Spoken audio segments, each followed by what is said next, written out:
Bienvenidos a todos a esta mesa redonda sobre ventilación en centros educativos, organizada por Cluster IAQ, con la colaboración en este caso de Actecir. Actecir es la Asociación de Técnicos en Climatización, Energía y Refrigeración de Cataluña, y Cluster IAQ es una asociación sin ánimo de lucro donde se aunan sinergias entre empresas dedicadas al tratamiento de aire en pos de la mejora de la calidad del aire en el interior de edificios e infraestructuras. Esta tarde contamos con la presencia, y estamos muy contentos de que así sea, de Imma Buxadera, subdirectora general de Construcciones, Mantenimiento y Equipamientos de Centros Públicos de la Generalitat de Cataluña. También tenemos con nosotros a Juan Carlos Romero, responsable del área técnica de ventilación y tratamiento de aire de Actecir. Y, por último, y no menos importante, tenemos también a Francisco José Hurtado, especialista en ventilación, que viene de parte de Cluster IAQ. Bueno, sabemos todos que la ventilación en centros escolares es una temática que está ahora mismo en boca de todos. Los que vamos al colegio es un tema que nos preocupa porque están en entornos cerrados y sabemos que esta situación de pandemia y el COVID pues se propaga y mucho más en ambientes cerrados si la ventilación no es correcta. Entonces, bueno, de ahí este interés desde Cluster IAQ por hacer esta mesa redonda y juntar a todos estos expertos para que nos den sus puntos de vista respecto de esta problemática. Primeramente, me gustaría dar paso a Imma Buxadera para que nos explique desde el punto de vista de la Generalitat, que ellos gestionan muchísimos centros educativos, de cómo ha sido este retorno a las aulas y cuáles son los problemas o qué es lo que ellos ven sobre el terreno de cómo está funcionando todo. Pues muchas gracias por invitarnos y agradecer al Cluster esta invitación. En cualquier caso, el inicio de curso ha sido complejo, pero estamos contentos de cómo está funcionando. Cuando, después del confinamiento, empezamos a plantearnos reabrir las escuelas, en junio las reabrimos muy poquito, porque las familias ya eran reacias a volver y costó un poquito volver a las aulas, pero en septiembre abrimos con mucha tranquilidad y mucha seguridad en el que estábamos haciendo. Estábamos convencidos de que las escuelas tenían que estar abiertas y teníamos los mecanismos para que fueran seguras. El riesgo cero no existe. Esto creo que todos estamos de acuerdo. Pero las escuelas tenían diversas virtudes. Una, que podíamos trabajar en grupos siempre cerrados, lo que llamamos las burbujas, que en toda Europa se estaba utilizando, que son grupos que siempre son los mismos, con lo cual, si hay un contagio, el rastreo es muy fácil. Por otro lado, teníamos el hecho de que todos los estudios indicaban, y afortunadamente la experiencia de estos últimos 2 meses nos lo ha confirmado, que los niños contagian menos que los adultos. De hecho, a día de hoy podemos confirmar que de los contagios que hemos tenido en los grupos, la gran mayoría son del adulto hacia el niño. Y es más, cuando tenemos un grupo donde tenemos un positivo, un niño, normalmente hacemos los PCR a todos los compañeros y no hay más positivos. Son muy excepcionales. Con lo cual, primero, tranquilidad. Nos ha dado un balón de oxígeno comprobar que realmente aquello que sospechábamos está siendo confirmado. Los niños no son un factor clave en el contagio de la COVID. A partir de aquí, el mantra, las escuelas y toda la sociedad se basa en diversas medidas que son complementarias, medidas de prevención. Las repetiré, pero todos las sabemos. Mascarilla, todos llevamos siempre mascarilla, obligatoria. Los únicos que no la llevan obligatoria, pero que en algunos casos incluso ellos la llevan, son los niños de infantil. Los menores de 6 años no es obligatorio. A partir de 6, todos llevan mascarilla. Distancia, hemos reducido las ratios en general en las aulas, pero incluso así los niños a veces se mueven y están en contacto. Pero la mascarilla y el lavado de manos implica realmente que el contagio sea muy bajo en los centros escolares. La ventilación, que ahora está tan de moda, educación y salud siempre lo han tenido claro. y de hecho en los primeros protocolos ya hablábamos de que teníamos que ventilar los centros. Hablábamos de dos elementos complementarios a distancia, manos, mascarillas. Hablábamos de limpieza porque el virus se queda en las superficies y por lo tanto puede contagiarse, y hablábamos de ventilación. De hecho, hablábamos de que había que ventilar sobre todo antes de empezar las clases, durante los recreos y al finalizar las clases. Y la limpieza también la hemos aumentado e incluso mejorado a nivel de desinfección. Por lo tanto, todas estas medidas juntas son las que el Departamento de Educación, siguiendo las instrucciones de salud y los conocimientos de los expertos, han ido poniendo en marcha durante todo este trimestre. El resultado no es negativo, estamos contentos. Podría ser mejor, siempre todo es mejorable. ¿Por qué la ventilación ahora? ¿Por qué ahora la ventilación parece ser el tema estrella? Porque ha llegado el frío. Porque ha llegado el frío y en general, el departamento y también los estudios de CSIC nos dicen que las escuelas tienen a nivel de edificio una gran virtud, y es que para que una escuela funcione, para que un aula sea considerada aula, tiene que tener luz y ventilación natural. Con lo cual, no estamos nunca ante un edificio cerrado. Siempre hay ventanas. En la mayoría de clases, las ventanas son todo un paño de pared. Más o menos abiertas, pero hay mucha entrada y todas tienen puerta. Con lo cual, la ventilación cruzada es fácil de conseguir en un aula. A partir de aquí, nuestros estudios, porque lo que estamos haciendo es medir realmente si podemos renovar el aire en la línea de lo que dice el estudio de Harvard, nos dice que en la mayoría de casos se consigue. Si no, es cuando tenemos que estudiar esas medidas que nos pueden permitir alcanzar los flujos adecuados. Pero no estamos ante un espacio cerrado. Las escuelas son espacios abiertos y esto es un plus. Muy bien. Un poquito esto sería el planteamiento. Y ahora el gran digamos, reto es cómo somos capaces de adecuar ventilación y temperatura, que es un poquito el gran hándicap que tenemos. Porque yo te quería hacer otra pregunta. ¿Ventilación mecánica en cuántos, aunque no sea exacto, en qué porcentaje de centros, esto lo sabéis? Aproximadamente, centros públicos, yo no te puedo hablar de los concertados, pero los centros públicos que están adecuados al RITE, que cumplen el RITE, que por lo tanto tienen una ventilación mecánica que asegura una calidad determinada del aire, estaríamos hablando de un 20% del parque constructivo de escuelas.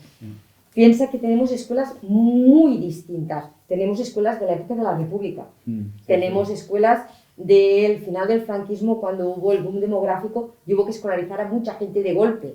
Los planes de urgencia. Hay centros muy distintos. Que cumplan el RITE, tendremos un 20% aproximadamente. Un 20% que tienen un sistema ventilación de mecánica que responde al RITE y que están al día y que están funcionando correctamente. Muy bien. Siguiendo con la exposición de Inma sobre el estado de los centros educativos, me gustaría hacerte una pregunta, Juan Carlos, sobre cuáles son las soluciones, vuestro punto de vista desde Actecir, para garantizar esta ventilación en las aulas. Pues antes hablábamos de la importancia que tiene la ventilación y para nosotros esta es la principal medida. Hay que ventilar, hay que diluir los contaminantes que hay en el interior. Todos, que no son únicamente bioaerosoles, esto es un problema que ya viene de hace tiempo. Entonces hay que ventilar y la ventilación natural es una opción. El problema es que la ventilación tiene una serie de inconvenientes. Uno de ellos es, pues como ahora comentábamos, el tema del frío, que el aire entra directamente a la temperatura exterior y en este momento pues precisamente es temperatura muy baja, ¿no? Entonces esto es un problema. Si la ventilación es mecánica, podemos atemperar el aire. Existen equipos que permiten recalentar el aire y que prácticamente no se note que estamos ventilando cuando el efecto al final de eliminación de contaminantes, el barrido de ese aire viciado, se realiza igual o incluso mejor que de forma natural, porque podemos controlar los puntos de entrada de aire, los puntos de salida y, sobre todo, no dependemos de la acción de una persona, el tener que ir a abrir una ventana, abrir una puerta para que haya contaminación cruzada. De forma mecánica, el sistema funciona de forma autónoma y durante todas las horas en las que se produce ocupación. Entonces, bueno, esos son los puntos clave para nosotros. Sería dotar de equipos de ventilación mecánica a los centros. Sabemos que eso es complejo, pero se debería hacer. Además, ¿no? con estos equipos de ventilación mecánica podemos asegurar los caudales, ¿no? Exacto, este es el otro punto. O sea, hay coincidencia entre todas las asociaciones, nos incluimos nosotros, Actecir, y también incluso las administraciones, tanto desde el Ministerio de Sanidad, Ministerio de Ciencia, se aboga por aportar 12,5 litros por segundo por persona de aire exterior. Controlar esto de forma natural es muy complicado, en ocasiones se van a poder dar, pero siempre vamos a depender de las condiciones exteriores, de los flujos de aire, si el día es más ventoso o menos, de la diferencia de temperaturas interior-exterior que genera pues, al final que haya unos movimientos convectivos de aire, y esto no se puede garantizar durante todos los días del curso escolar, ¿no? Entonces, también en muchos casos, además, pues depende de la incidencia del viento que el profesor pues, pueda llegar a cerrar la ventana y dejar la ventilación en cero. Cuando para garantizar los caudales hay que apostar por ventilación mecánica, ventilación forzada. Y desde Clúster IAQ, Francisco, ¿cuál es vuestra opinión? Pues además de lo que ha comentado Juan Carlos, que estamos de acuerdo, también hay que tener en cuenta que, como ha comentado Isma, hay un 80% de centros que no cumplen la normativa porque no han sido construidos en la fecha que correspondía, y el 20% que sí. Tanto en unos como en otros hay que mirar también los equipos que recirculan el aire en el interior del local. No los que lo aportan del exterior, sino los que lo recirculan. Los que lo recirculan debe de aumentarse la capacidad de filtración de esos aparatos, para que el aire que recircula al pasar por el aparato, las posibles partículas de aerosoles que contengan el coronavirus, se queden pegados en esos filtros. Entonces, eso es importante, teniendo en cuenta que no se pierdan caudales y, si es posible, que se aumente potencia en los equipos. Entonces, ahí está el equilibrio. En todo caso, tenemos claro que la primera opción es la ventilación mecánica, porque podemos controlar caudales, filtramos el aire, lo atemperamos, ¿no? Y tenemos un control total sobre la ventilación. Lo que no puede depender de factores externos, como él ha dicho, de los factores ambientales, atmosféricos, etcétera. Exacto. Luego hay un tema también que antes olvidé comentar, y es no todos los centros escolares se encuentran ubicados en ambientes exteriores limpios. Bueno, creemos que el aire exterior es todo limpio, pero tenemos ciudades y muchos centros están en zonas con un nivel de polución alta. Entonces, de forma natural, todos esos contaminantes entran al interior del aula, y si lo hacemos de forma mecánica, pues podemos instalar barreras de protección, filtros mecánicos, filtros de alta eficiencia o incluso filtración química, que en algún caso en zonas ya con mucha contaminación pues también es recomendable, y que desde 2007 es obligatorio en un centro escolar. O sea, no estamos inventando nada, es lo que se está pidiendo desde 2007 por el Reglamento de Instalaciones Térmicas en los edificios. Es aplicar estas medidas, vamos. Gracias. Otra pregunta que me gustaría trasladaros es, hemos visto que todos que tenemos claro que la ventilación hay que intentar garantizarla, pero como decía Inma, por desgracia, pues solamente un 20% de los centros tienen sistemas de ventilación mecánico. Entonces, ¿cuáles son las tecnologías o los sistemas que vosotros creéis que son más indicados para, como decía antes Juan Carlos, cuando la ventilación natural pues no funcione porque ese día las corrientes de aire no sean adecuadas o porque las diferencias de temperaturas no favorezcan la circulación de aire?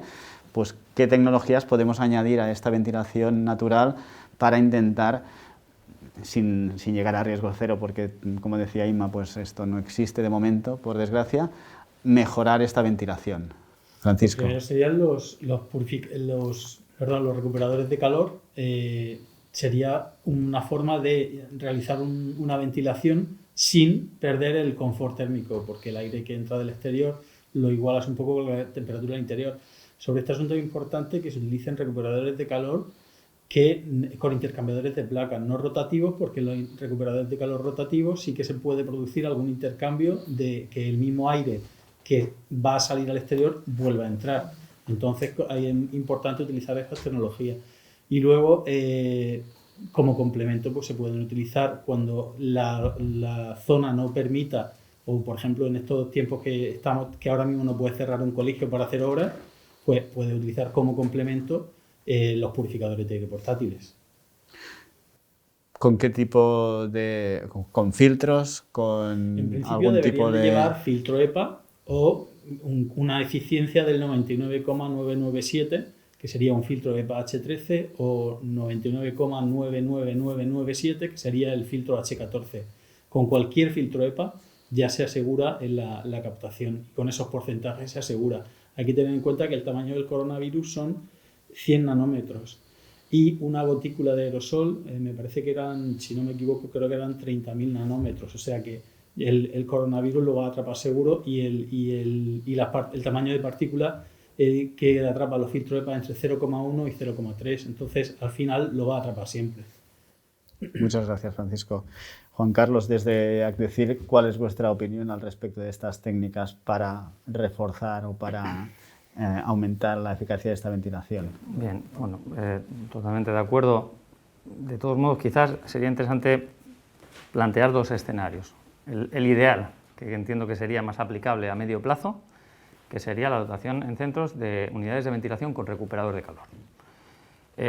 La ventilación tiene un problema, o sea, se le asocia un problema que es... Sí, yo os planteaba más, perdona, en donde ahora mismo no tenemos, solamente tenemos la opción de ventilación natural, ¿no?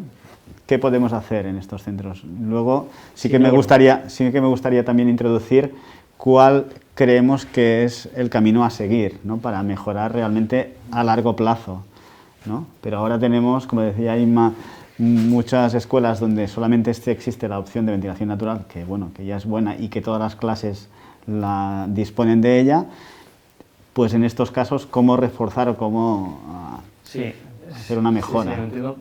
Lo que a mí no me gustaría que las soluciones de corto plazo se acabaran quedando en soluciones definitivas. Por eso al final me gustaría hacer una llamada a lo que debería ser y en la medida de lo posible plantearlas o como mínimo estudiarlas, y si bueno, pues por un tema de recursos o de imposibilidad técnica no se pueden llevar a cabo, siempre tendremos otra opción. Yo plantearía la primera, la recuperación de calor, no voy a aportar más que eso, es ventilar sin afectar prácticamente al clima. Pensemos en la eficiencia energética. Ahora se nos ha olvidado, pero esto será otro tema de debate y nos obligarán, estamos obligados a bajar ratios de consumo. Recuperación de calor. En segundo lugar, sería la ventilación mecánica sin esa recuperación de calor, es decir, plantear soluciones de ventilación mecánica que aseguren los caudales de ventilación. Si puede ser con filtración, mejor. Si no puede ser con filtración, pues que sean mecánicos, pero por lo menos que aseguren esos ratios de salubridad, esa dilución del contaminante. Y por último, sería la ventilación natural. Yo no puedo pensar en otro escenario que no contemple la palabra ventilación. Y además me parece bien, y además Inma comentaba anteriormente que todos los centros disponen de ventanas de ventilación natural, por lo tanto abramos esa ventilación natural, y en esos sitios donde pensemos que de forma natural no se pueden garantizar los caudales o vamos a tener una ventilación deficiente, sí que plantearía ya el complemento de utilizar unidades de purificación de aire, de filtración, recirculadores, que complementen esa ventilación, como un complemento y como última opción, y sobre el que hay que tener muchos condicionantes que quizá luego podemos debatir. Muy bien, muchas gracias. Como decís, la opción de la ventilación natural no es la perfecta, es la que en la mayoría de casos podemos hacer ahora, pero tenemos un reglamento, ¿no? Tenemos un reglamento que es el RITE y que nos habla de unas ventilaciones para aulas de 12,5 litros segundo por persona. Vosotros, Juan Carlos, ¿consideráis que son suficientes? ¿Habría que plantearse incrementar estos valores o que los equipos tengan esa posibilidad en caso de tener otra situación como la que tenemos? No sé si todo aire tratado o si con una opción de free cooling y podamos tener aire exterior aunque no podamos tratarlo por completo. Me gustaría saber cuál es vuestra opinión desde ATECIR. Bueno, nosotros creemos que 12,5 litros por segundo, 45 metros cúbicos hora, si realmente se cumplen, este sería un tema importante, sí nos parecen apropiados. Al final esto es un tema de probabilidad, pero sí que parece que hay bastantes fundamentos. Bueno, el último ha sido el estudio del profesor Jiménez de la Universidad de Colorado, que llega a relacionar caudal de ventilación con riesgo de infección y sitúa en valores muy bajos de probabilidad de infección cuando los caudales llegan a estos 12,5 litros segundo o 4 o 5 renovaciones hora en un centro escolar, ¿no? Entonces, yo creo que no hace falta más aire. Realmente lo que hace falta es que se cumpla, que no sea el caudal que mueven los equipos de ventilación, sino el caudal efectivo que llega al aula, que la eficiencia de la ventilación sea alta. Se puede ventilar muy bien o muy mal, o sea, si al final las tomas de entrada y salida están muy próximas, pues estamos aportando unos caudales, pero que no están haciendo un barrido de todo el aula. Entonces, en línea con esto, nos parece bien. Y lo que sí que habría que plantear son otros escenarios a nivel de control. Es decir, que los sistemas de ventilación permitan ir a esos caudales máximos en determinadas situaciones como la que tenemos ahora, ¿no? Normalmente los sistemas de ventilación que se montan actualmente van asociados a regulación de velocidad, a regulación de caudal en función del nivel de calidad, de otros condicionantes. Bueno, pues tener esa posibilidad de que fácilmente se pueda forzar una situación de caudal máximo cuando tenemos sobre la mesa un problema de salubridad como el que tenemos ahora. Y Francisco, desde Cluster IAQ, ¿qué pensáis? ¿Son adecuados estos 12,5 o habría que prever poder incrementarlos? Hay algunas instalaciones que no están hechas del todo bien y que deberían de, aparte de tener en cuenta el caudal del equipo, tener en cuenta las pérdidas de carga de la instalación, cosa que en ocasiones pues no se hace completamente, y deberían de hacerse pruebas in situ una vez que el sistema está terminado, hacerse pruebas para comprobar que realmente si en algunos sitios, en algunas zonas no hay una buena ventilación, pueden acumularse contaminantes en cualquier zona. Y luego, aparte, también hay que tener en cuenta que el nivel de ventilación va a influir en la concentración de los alumnos. Los alumnos con una aula cerrada, al final lo que están respirando es su propio dióxido de carbono. Entonces, que tengamos una aula ventilada y con el aire renovado va a favorecer la concentración y el rendimiento académico también. Muy bien, muchas gracias. Respecto a las técnicas germicidas que están ahora en boca de casi todos, ¿no? Y mucha gente habla sin tampoco tener mucho conocimiento de causa, también me gustaría introducir este tema y preguntaros cuál es vuestro criterio. No sé, se habla de ultravioletas, se habla de ionización de plasma, se habla de fotocatálisis. Y también pues tenemos los filtros de siempre, ¿no? Que eso es la técnica, ¿no? de filtrado, ¿no? De poner un tamiz y de que las partículas se queden ahí retenidas. ¿Qué pensáis de estas tecnologías? ¿Son adecuadas? ¿Se deberían de implementar? ¿Cuál es el criterio, Francisco, desde Cluster IAQ? A ver, nosotros nos ceñimos a lo que dice el CSIC. El CSIC habla de que para lo primero es ventilar, lo primero es diluir y luego ya como complemento poder utilizar otras técnicas, pero por ejemplo para purificadores de aire portátiles el CSIC desaconseja cualquier utilización de una tecnología como por ejemplo puede ser el ozono, que la Organización Internacional del Ozono dice que no está demostrado que funcione, y luego otros tipos de tecnologías que pueden dar sus productos que en un laboratorio tú sabes de lo que partes y sabes lo que tienes al final, pero en un aula donde hay niños que a lo mejor hoy nos ponemos a abrir pegamentos con disolventes y a pegar cosas, modifica la atmósfera que está respirando y por lo tanto no puedes decir qué es lo que va a salir al final, los subproductos de esas reacciones químicas. Por lo tanto, todo lo que pueda concluir en algo que no sabemos lo que puede ser, si puede ser beneficioso o perjudicial o inocuo, pues entonces mejor no jugar con fuego. Los ultravioleta, por ejemplo, hay que llevar cuidado de que sean, para empezar, ultravioleta tipo C, del rango de frecuencia correcto y luego que se haga un adecuado mantenimiento de la instalación, porque un ultravioleta que se vaya de rango puede generar ozono. El ozono, aún en pequeñas cantidades, produce irritación de las vías respiratorias, de los ojos e incluso de la piel. Entonces, El ozono está muy bien para ciertas aplicaciones, para matar bacterias, quitar olores, etcétera, pero para otras no. Entonces, esa sería la recomendación, el utilizar pues, los filtros mecánicos y luego tecnologías que sepamos seguro que no van a tener ningún tipo de influencia negativa sobre la atmósfera. Juan Carlos, desde ACTECIR, ¿coincidís o tenéis una visión diferente de esto? Bueno, nosotros desde la asociación lo que damos es la bienvenida a todas aquellas tecnologías que aporten, que sumen. Y como tecnología no estamos en contra, no nos posicionamos en contra de las tecnologías, pero sí que es importante, que además en estos momentos donde afloran productos de todo tipo y en muchos casos pues, de dudosa base técnica, es que los equipos estén probados. A nosotros la filtración nos gusta por un tema, y que es el tema de la normalización, y es que detrás de un filtro hay una normativa y al final es un pasa no pasa. Tú hablas de un tamiz, pues es el mejor ejemplo. Una partícula de un cierto tamaño llega a ese filtro y se queda ahí. Ahora que están tan de moda los filtros EPA, bueno, pues tienen una gran ventaja, que es que el filtro EPA de diferentes niveles de filtración, pero al final tiene una eficiencia muy grande con partículas muy pequeñas. Y esto está certificado. Hay una normativa, se deben realizar unos ensayos y si el filtro no supera ese ensayo, no sigue en la línea de fabricación. Esto nos gusta mucho.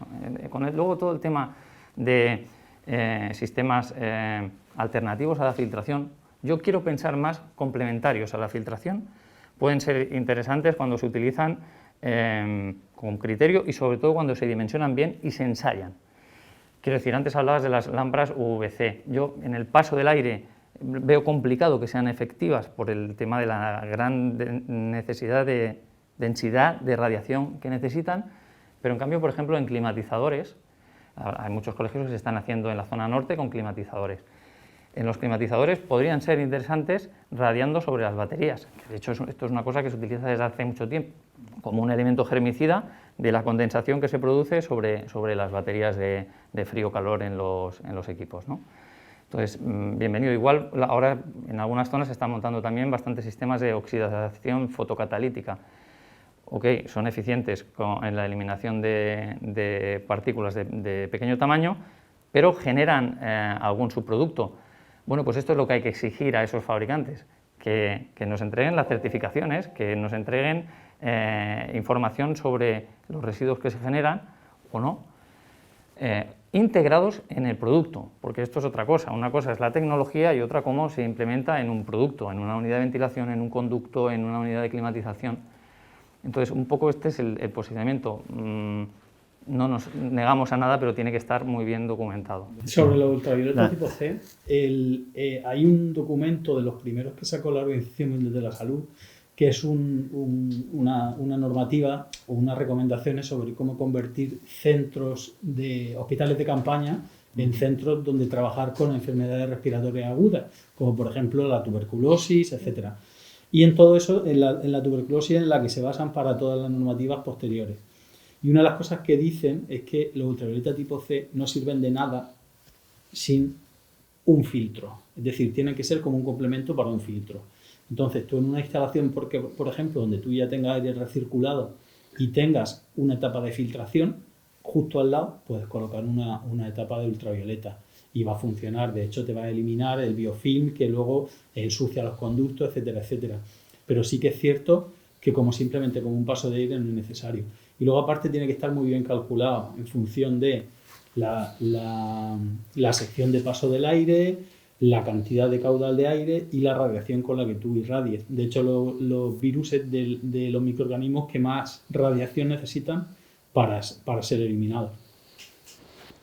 Decía que coincidís y que veis todas estas tecnologías como complementarias de un sistema de filtración. Muy bien. Y por último, y para terminar, y porque también ha circulado mucho y todo el mundo ha hablado de ello, me gustaría saber también vuestra opinión sobre el estudio de la Universidad de Harvard para la mejora de ventilación en aulas, que ha estado circulando, que es un estudio que tiene su interés.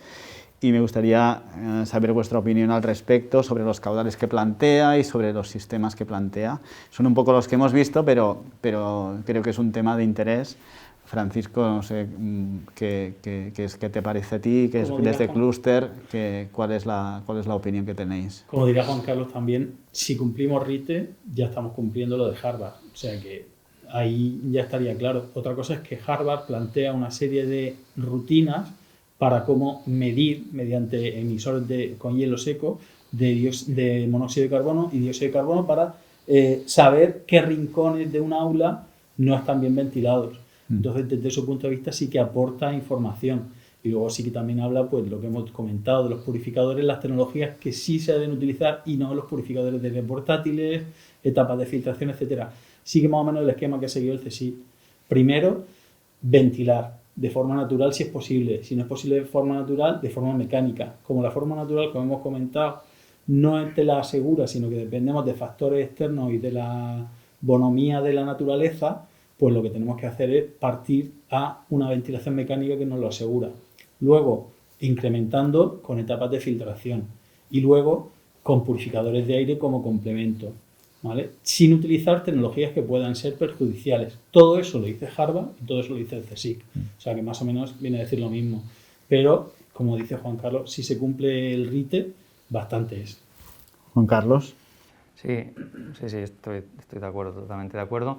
Sí que me gustaría aquí hacer una pequeña aportación y me voy a dar el gusto de dar un tirón de orejas a la administración, pequeñito, ¿no? Pero yo este documento lo veo, bueno, por un lado es algo positivo porque habla de ventilación, el enfoque es bueno y se dan unas guías simplificadas para cómo calcular, saber si el centro tiene ventilación, si es apropiada y demás.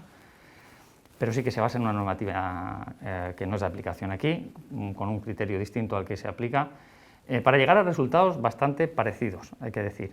Y el tirón de orejas simplemente es, bueno, porque tenemos diferentes ministerios, este documento lo publicó al final CSIC, pero viene avalado por el Ministerio de Ciencia, cuando el Ministerio de Sanidad ha publicado ya 2 documentos, en los que hace referencia a la normativa actual, a los caudales normales, entonces ahí parece que ha faltado comunicación entre ellos.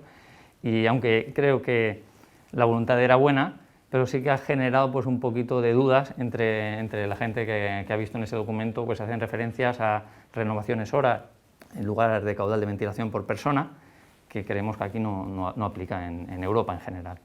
Dado que coincidimos y que la ventilación mecánica parece que todos coincidimos que es la solución, ¿no pensáis que, Juan Carlos, no pensáis que quizá desde la Administración se tendría que impulsar una estrategia de ayudas para que en estos centros, en un plazo razonable, 3, 4, 5 años, se vayan actualizando estas instalaciones para que podamos tener un parque de edificios, por lo menos en lo que a la ventilación, que además redunda en salubridad y en la salud de los alumnos y de los profesores, que se renueven estas instalaciones con este criterio?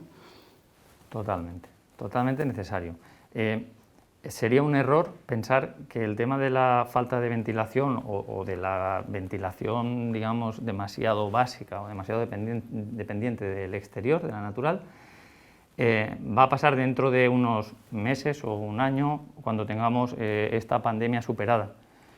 El problema es de fondo, es un problema de edificación antiguo, un parque obsoleto, y existen numerosos estudios que vienen advirtiendo que la calidad del aire en los centros escolares no es apropiada. No se hablaba de virus, se hablaba de formaldehídos, de componentes volátiles en el ambiente, de niveles de CO2 altísimos por falta de ventilación, y se empezaba a relacionar claramente estos niveles de contaminantes en el ambiente interior con la falta de rendimiento de alumnos, incluso pues, también con algunas enfermedades. Es necesario actuar sobre los centros educativos y, por supuesto, para mí sería una prioridad. Se habla mucho de partidas presupuestarias para el tema de eficiencias energéticas, pero es que la salubridad está delante de esto. Francisco. Pues lo que él ha comentado es cierto, pero aparte también hay que tener en cuenta que no solamente evitamos con una ventilación adecuada el contagio del coronavirus ahora con el uso de las mascarillas creo que se ha producido un descenso en el contagio por gripe en las aulas. Si tenemos una ventilación adecuada, aparte de que esta no será la última pandemia, porque es una cosa recurrente y siguen viniendo y tendremos si queremos seguir en la Tierra, seguiremos teniendo pandemia y tendremos que luchar con ella. Y De esta forma vamos a evitar todas las que sean por aerosoles y por el aire. Pero aparte, el coste económico que tiene el que un niño se ponga enfermo por una gripe, que se tengan que quedar uno de los padres en casa o tal, todo ese coste económico lo vamos a eliminar. Simplemente mejorando la ventilación, pues reducimos otro tipo de enfermedades aparte del coronavirus. Y lo que él ha comentado también, cada vez pasamos en esta sociedad más tiempo en locales cerrados, uno de ellos son las aulas, la ventilación es fundamental en todo tipo de edificios, y luego el aire, si hacemos un estudio, está más contaminado en el interior de los edificios que en el exterior. No hablo de las grandes ciudades, pero por regla general sí, pues porque los muebles sueltan formaldehídos, como le ha dicho, compuestos orgánicos volátiles, las mismas personas, la ropa que llevamos, y todo ese tipo de componentes al final van entrando. Si realizamos una adecuada ventilación, pues todo eso lo vamos a evitar. Perfecto, muchas gracias. Bueno, de esta mesa redonda, gracias para todos por haber intervenido. Entiendo que la conclusión es clara.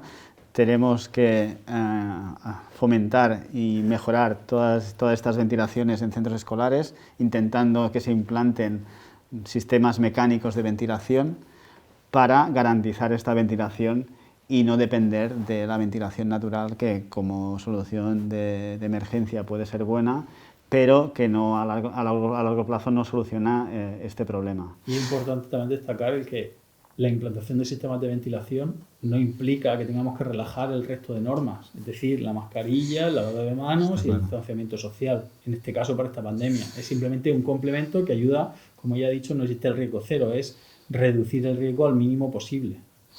Está claro. Muy bien, muchas gracias a todos por vuestra asistencia y muchas gracias a los que estáis viéndolo también por haber resistido hasta el final.